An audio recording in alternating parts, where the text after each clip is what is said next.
بسم اللہ الرحمن الرحیم۔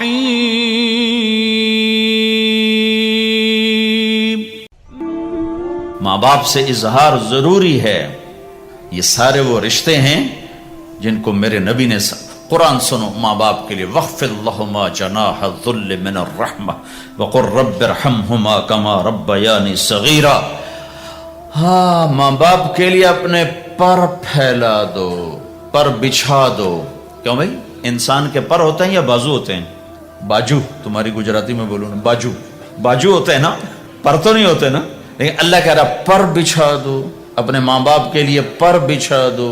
پر بچھانے کا کیا مطلب؟ میں بتایا کرتا ہوں کہ اس آیت کو کسی تفسیر سے میں نہیں سمجھا، نہ کوئی تفسیر والا یہ تفسیر کی طرف جائے گا۔ یہ جو میرا کالج کا ایک دور ہے، ایک تبلیغ کا دور ہے۔ کالج دور میں جب ہمارے گاؤں کے قریب دریائے راوی ہے، اس کے کنارے جنگل تھا بہت بڑا، اس میں ہم شکار کھیلنے جاتے تھے۔ ایک ایک ہفتہ جنگل میں پڑے رہتے تھے، تو ساتھ کھانے کا سامان، ساتھ سارے حشم خدم، اور ایک ایک ہفتہ ہم شکار کرتے تھے۔ تو وہ تیتر کو لگتا تھا نا چھرا، وہ چھرے لگتے تھے تو گرتا تھا، تو یوں اس کے پر یوں ہو جاتے تھے۔ میرے آنکھوں کے سامنے وہ تیتر نظر آ رہے ہیں، وہ یوں ایسے کرتے تھے اور یوں گردن ٹیڑھی ہوتی تھی، اور اس کا مطلب یہ ہوتا تھا کہ اب میں تیرے بس میں ہوں، ذبح کر یا چھوڑ دے، میرا بس ختم ہو چکا۔ تو آئے ہائے ہائے، قربان جاؤں قرآن کی خوبصورتی پر۔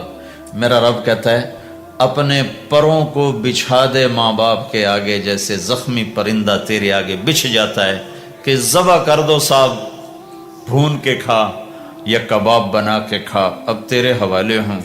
ایسے ہی ماں باپ کے آگے یوں ہو جا۔ کیا خوبصورت تعبیر کی ہے، لا تقل لهما اف، اون بھی نہ کر۔ آپ نے فرمایا کاش میرے والدین ہوتے، تمنا کی۔ 2 مہینے کے تھے ماں کے پیٹ میں تو باپ کا انتقال ہو گیا، یا اور نہیں تو میری ماں تو ہوتی، میری ماں تو ہوتی، اور میں عشاء کی نماز کے مصلی پہ کھڑا ہوتا اور میں سورۃ فاتحہ شروع کر چکا ہوتا، اور ادھر سے میری ماں کہتی محمد، تو میں ماں کے لیے نماز توڑ دیتا۔ میں کہتا لبیک یا اماں۔ حج کا سفر ہے، 63 سال عمر ہے، ماں کو فوت ہوئے 57 سال گزر چکے ہیں۔ آپ حاجیوں کے ساتھ ابوا سے گزرتے ہیں، 10 میل آگے بستی ہے، پہلے قبر آ جاتی ہے۔ آپ نے احرام باندھا ہوا ہے، سر ننگا ہے، اپریل کا مہینہ ہے، ماں کی قبر سے گزرے 57 سال میں آدمی کیا کچھ نہیں بھول جاتا، لیکن میرے نبی کے دل کا زخم بھرا نہیں ہے، اسی طرح تازہ ہے۔ آپ اونٹنی سے اتر گئے اور ماں کی قبر کے سرانے آ کے گھٹنے اٹھائے، ہاتھ یہاں رکھے اور سر نیچے کر کے جو روئے ہیں جیسے چھوٹے بچے روتے ہیں۔ آپ نے دیکھا چھوٹے بچے گھروں میں ایسے روتے ہیں، ایسے ہم بھی بہت روئے اس طرح منہ گھٹنوں میں دے کر، تو میرے نبی گھٹنوں میں منہ دے کر جوں روئے جوں روئے جوں روئے، کئی گھنٹے روتے رہے۔ سن 2000 میں حضرت آمنہ کی قبر کی زیارت کے لیے پہنچا، ڈھونڈتے ڈھونڈتے اللہ نے پہنچایا، ایک رہبر کو ساتھ لیا، وہ پہاڑوں کے اندر وہ قبر ہے، تو اندر ہمیں لے گیا۔ راستہ کوئی نہیں تھا، جس کو پتہ ہو وہ پہنچا سکتا ہے، ویسے کوئی نہیں جا سکتا۔ کالے پہاڑ، چھوٹے چھوٹے کانٹے دار جھاڑیاں، ایک پہاڑی ہوگی اتنی اونچی جتنی آپ کی چھت ہے، اس کے اوپر باقی پہاڑ تو ایسے تھے نوک نکلی ہوئی، وہ اوپر فلیٹ تھا، کوئی 10 بائی 10 تقریباً۔ وہاں میرے نبی کی ماں آرام کر رہی تھی، تو میں نے چاروں طرف دیکھا تو 2000 یعنی صرف 12 سال پہلے جنگل، ویرانہ، وحشت، 1400 سال پہلے یہاں کیا ہوگا۔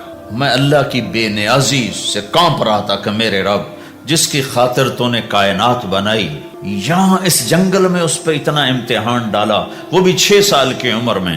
باپ دیکھا نہیں، بہن کوئی نہیں، بھائی کوئی نہیں، خالہ کوئی نہیں، کوئی ساتھی کوئی نہیں۔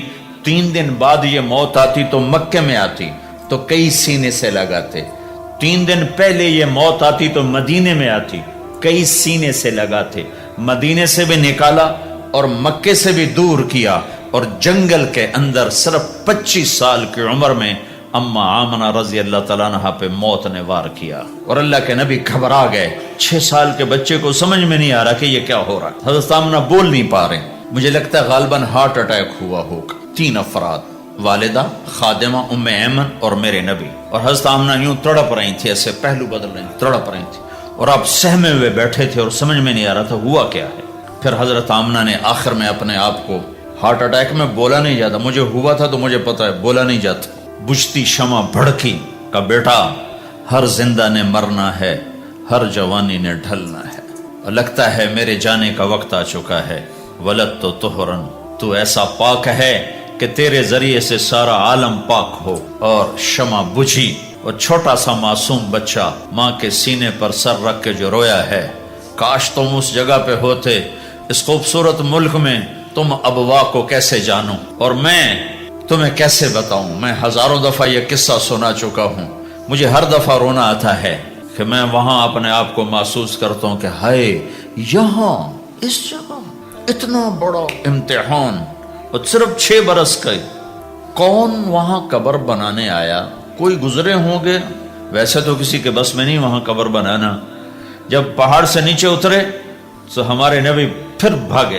جب ام ایمن اوپر پہنچی ہیں تو کیا منظر تھا کہ ابوا کے پہاڑ بھی روئے اور زمین آسمان بھی روئے اور ہر پتھر رویا کہ 6 سال کا معصوم بچہ 2 جہان کا سردار ہے، جنت کا چابی بردار ہے، اللہ کا جھنڈا ان کے ہاتھ میں ہوگا، شفاعت ان کی کہ طفیل حساب ہوگا، ان کی شفاعت کے ساتھ پل پار ہوگا، ان کے صدقے جنت کا دروازہ کھلے گا، ان کے صدقے جنت میں داخلہ ہوگا، ان کے صدقے گناہوں کی معافی ہوگی. اور اتنی بڑی ہستی والضحی واللیل اذا سجا کا ٹائٹل لینے والا، وما ارسلناک الا کافۃ للناس بشیرا ونذیرا کا ٹائٹل لینے والا 6 سال کا بچہ ماں کی قبر کو سینے سے لگایا ہوا تھا اور اس کے اوپر لیٹے ہوئے تھے. ام ایمن پہنچی ہیں تو اللہ کے نبی کیا کہہ رہے تھے؟ اے میری ماں، تمہیں تو پتا ہے نا تیرے سوا میرا کوئی نہیں تھا، تو مجھے چھوڑ کے کہاں چلی گئی؟ تیرے بغیر کہاں جاؤں گا؟ میرا کون ہے اب تیرے سوا؟ ام ایمن نے اٹھایا کہ مجھے چھوڑ دو، میں کہیں نہیں جاؤں گا، میں اپنی ماں کے سوا کہیں نہیں جاؤں گا. کھینچ کے اٹھایا، نیچے لائیں، اونٹنی پہ بٹھایا. 3 راتیں مسلسل روتے روتے یہ سفر ہوا. ہائے ہائے، کوئی آنسوں کو آگے کوئی خالہ نہیں بیٹھی، باپ بھی نہیں بیٹھا ہوا، بھائی بھی کوئی نہیں، بہن بھی کوئی نہیں ہے، کوئی نہیں جس کے گود میں سر رکھ کے اب یہ بچہ سوئے گا. تنہائیوں کے ساتھ اب بسیرا ہے. تو میرے نبی کا کھانا پینا چھوٹ گیا، کچھ نہیں کھاتے تھے سارا دن، زمزم کے پانی کے چند گھونٹ پیتے تھے اور تنہا بیٹھے رہتے تھے. تو اس پر آپ نے یہ کہا کاش میری ماں ہوتی تو میں ایسی خدمت کرتا کہ اس کے پیچھے نماز بھی توڑ دیتا. ماں باپ کا ایک مقام ہے جو دین بتاتا ہے. بھائی صرف پیسہ ہی بنانا سب کچھ نہیں ہے، اور بھی دکھ ہیں زمانے میں محبت کے سوا، راحتیں اور بھی ہیں وصل کی راحت کے سوا. ماں باپ کا ایک مقام ہے، ان کو مقام دو، لیکن ماں کی وجہ سے بیوی پہ ظلم نہ کرو، بیوی کے عشق میں ماں پہ زیادتی نہ کرو. یہ گھر کی معاشرت ہے، یہ گھر کی زندگی ہے. حضرت حارثہ بن نعمان 2 صحابہ کے بارے میں آتا ہے کہ جیسی انہوں نے ماں کی خدمت کی اور کسی نے نہیں کی. ایک حضرت عثمان، ایک حارثہ بن نعمان. حارثہ بن نعمان کے بارے میں تو آپ نے کہا میں جنت میں گیا تو میں نے قرآن کی تلاوت سنی. تو میں نے کہا یہ کون تلاوت کر رہا ہے؟ کہا جی حارثہ. کہا حارثہ؟ حارثہ تو مدینے بیٹھا ہے، یہاں تلاوت کیسے؟ تمہیں سنانے کے لیے کتنا بڑا سپیکر لگا ہوا ہے، اس 7ویں آسمان پر جنت ہے. تو کہا فرشتوں نے کہ جی ماں کی ایسی خدمت کی ہے، جب قرآن پڑھتے ہیں اللہ ساری جنت کو سناتا ہے. تو جن کے والدین یہاں ساتھ ہیں وہ انہیں غنیمت جانو، ان کی خدمت کرو.